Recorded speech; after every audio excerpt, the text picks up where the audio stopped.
The SME Zone is proudly brought to you by the Chartered Accountants of South Africa in the interest of facilitating SME business success. Chartered Accountants South Africa, leaders in business.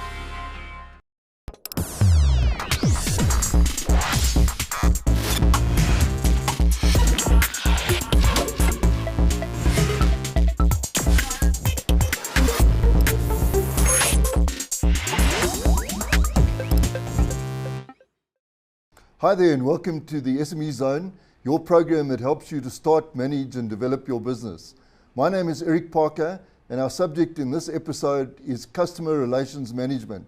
We went over to a company called Talk2Us to find out exactly what CRM is all about. Stay tuned.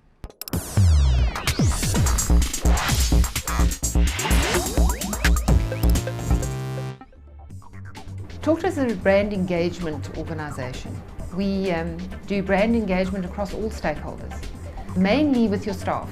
If you have engaged staff, you have staff who will be retained, you have staff who deliver better customer service. And that's really our speciality, is brand engagement. It's difficult because relationships are difficult things to manage. Most people can't even do it in their personal life. It's really trying to set standards in a relationship so that you can manage something. And that is a lot around the philosophy in the organization as opposed to a department or a software package. It's a philosophy that every person must have. You know, they must have that state of mind which says, this is my customer, if it's not for him, I won't have a job, I won't get a salary. You know, so it's really more like a philosophy that an organization has as opposed to a product or a service as such. Customer relationship management plays a crucial role in many businesses, and getting it right often boosts the bottom line. Well, I think because it's something which is fairly intangible, you need to make it more tangible. And so what we prefer to call it, as opposed to CRM, is we call it customer experience management. You know, if you understand what type of experience your customer is wanting, or if you understand what you can deliver, either or, you can then plot out an experience that you would like your customer to have. And that's important because you then need to train all your staff to deliver that experience. If you don't train your staff to deliver the experience, the customer is not going to have it, and then what your brand is promising and what the customer's experience is going to be out of alignment, and that'll break down trust. And all good brands are built on trust. In some instances, company taglines create an expectation which isn't always lived up to.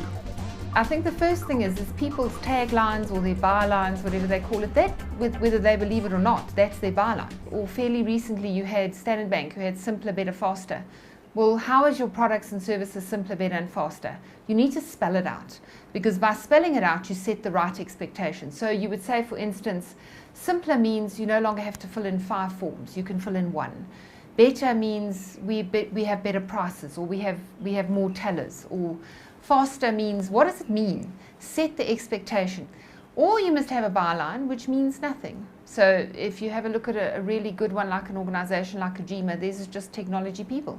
Their people are proficient in technology. And that's perfect because they're not making a promise. They're just making a statement. All right? And that leaves it to their staff then to set the expectation, which is a lot better. Talk2Us has created a 4-step model to ensure that customer expectations are managed strategically. It's a model we use at our organization, which is the 4 S's, and it really talks to 4 key things: symbolism, state of mind, stewardship, and synergy. And really what those are is, symbolism is understand yourself, understand your products, understand what you can offer, and be very focused about it. Don't have such a broad approach that you're unclear, people don't really know what you stand for. So it's what you do, who you are, and how you do it. Those are what symbolism are. You must be very clear about that. Then you have to train all your staff on that. All right, then state of mind is really the culture within the organization. So if you want to have a culture which is innovative, then you need to be able to let your people try new things. You can't just do things the way you used to do them because you've always done them that way. So you need to align your corporate culture to what you say you are, in the who I am, what I do, how I do it. And then you need stewardship, which is the people who take that out, because it's not the people who determine what the vision, the mission, the brand is. that actually delivers the service. It's the staff who deliver the service. And those staff who deliver that service need to understand implicitly what every aspect of it is and how to deliver that and what experience the customer can have if they deliver it correctly. And then the last one is synergy, is how do you take all of that to market and how do you set the customer's expectations accordingly. Brand management, to a large extent, what you're trying to manage is your reputation. In the olden days, you would try and manage your product. I think if you've got a good reputation and your brand is strong, even if you have a problem with your product, you'll be able to recover from it. If you don't have good reputation management or a good reputation and you have a problem with your product, you're going to battle to recover from it. So, and that reputation is built up through the experience your customer has and the relationship you have with them. So that's really how the two go hand in hand, because that reputation also has a value on the balance sheet. And that's the brand equity or the brand value of your organization. One of the biggest tools in exposing bad customer service is through social networking. If these complaints are not attended to, the situation can lead to a tainted company reputation. I think the worst thing they can do is not to respond. I think you need to respond. And if you are wrong and the customer is right, there's absolutely no harm in apologizing. And saying, look, the customer is right, these are the things, and this is what we're going to do to correct the problem. I think that's very important. Give a solution, make sure that you have got the answers on hand.